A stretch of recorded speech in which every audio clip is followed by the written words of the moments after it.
Tentunya kalau kita lihat dengan pemaparan tadi Pak Anang mengatakan bahwa ini adalah skema investasi jangka panjang. Berarti setelah 15 tahun nanti akan diserahkan kepada pemerintah dan juga nantinya juga akan ada terus kerjasama untuk pembuatan satelit untuk guna mencapai target dari pemerintah juga. Betul, jadi sesuai perjanjian bahwa kerjasama ini memiliki durasi hingga 15 tahun. Nah setelah 15 tahun tentunya aset ini sepenuhnya akan dikembalikan dari pihak swasta mitra kami kepada pemerintah. Nah disinilah pemerintah katakanlah ketika akhir 15 tahun diprediksi bahwa satelit ini bisa memiliki hingga 18 tahun, sehingga dalam 3 tahun sejak tahun ke-16 hingga tahun ke-18 ini, pemerintah yang 100% bertanggung jawab untuk mengoperasikan satelit ini.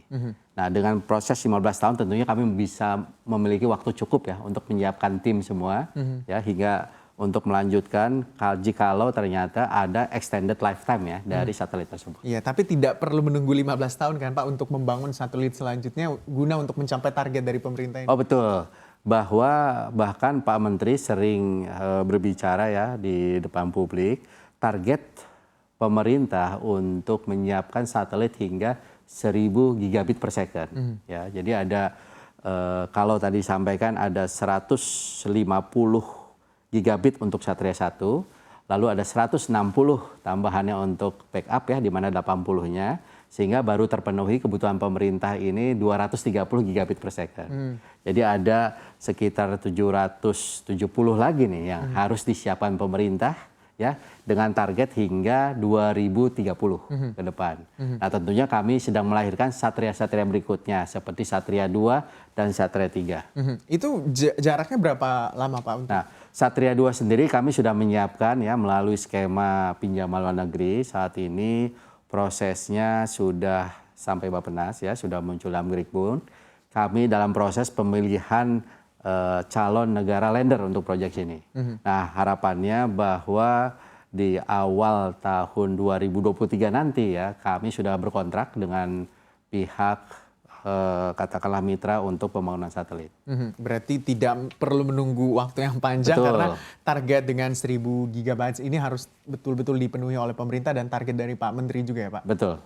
Nah melihat tentunya untuk peruntukan utamanya kedua satelit yang akan diluncurkan 2023 mendatang, peruntukannya untuk apa sih sebenarnya Pak? Nah tadi kami sampaikan bahwa 150.000 titik ya layanan publik ini akan fokus di penyiapan internet buat sekolah.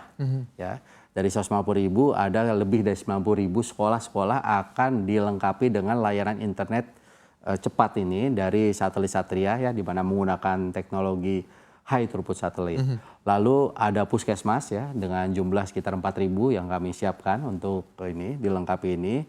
Lalu kantor desa ya itu hampir 20 sampai 30.000 akan dilengkapi internet ini. Nah inilah yang harapannya dengan lokasi titik layanan publik ini semua layanan pemerintah yang berbasis elektronik bisa dirasakan, bisa dinikmati oleh seluruh masyarakat sehingga proses administrasi pemerintahan setidaknya akan lebih cepat.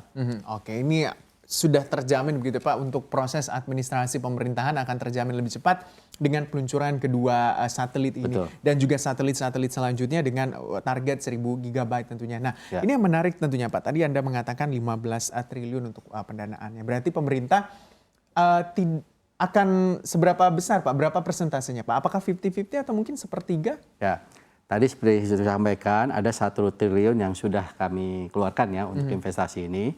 Nah disinilah kami melakukan perhitungan ya dengan mitra kami perkirakan hanya sepertiganya dari 15 triliun yang pemerintah siapkan untuk pembangunan satelit ini. Nah sisanya tentunya menjadi tanggung jawab mitra kami untuk menyiapkan investasinya. Oke. Pak ini untuk operasionalnya juga Pak ketika sudah diluncurkan. Untuk mengantisipasi adanya serangan siber seperti apa Pak yang dilakukan? Ya tentunya jaringan satelit ini tetap harus diberikan pengamanan-pengamanan ya khususnya pengamanan jaringan. Nah kami pun di Kementerian Kominfo, khususnya di Direktorat Jenderal Aplikasi Telematika atau Aptika, memang sudah menyiapkan untuk jaringan-jaringan pengamanan ini. Tentunya ini menjadi concern kami, jangan sampai jaringan yang kami bangun sedemikian canggihnya, sedemikian mahalnya juga, tapi sangat rentan untuk diserang oleh secara cyber. Nah, tentunya ini menjadi concern kami dalam motif ini. Oke, dengan peluncuran 2 satelit ini Pak, seberapa besar juga bisa mendorong proses digitalisasi di Indonesia Pak? Efeknya tentunya. Ya, tentunya ini akan menjadi bagian akselerasi transformasi digital secara keseluruhan. Nah, tentunya Indonesia memiliki target ya ketika 100 tahun nanti di 2045 ini akan menjadi bagian penting dalam proses transformasi di seluruh sektor ya, khususnya sektor pendidikan, sektor kesehatan dan sektor ekonomi yang penting. Bahkan dalam 2030 target 2030 ya akan terjadi kenaikan hingga 5 kali ya potensi digital ekonomi yang tahun lalu itu mencapai 70 miliar dolar US hingga tahun 2030 menaik 5 kalinya mencapai kira-kira 330 miliar US dollar.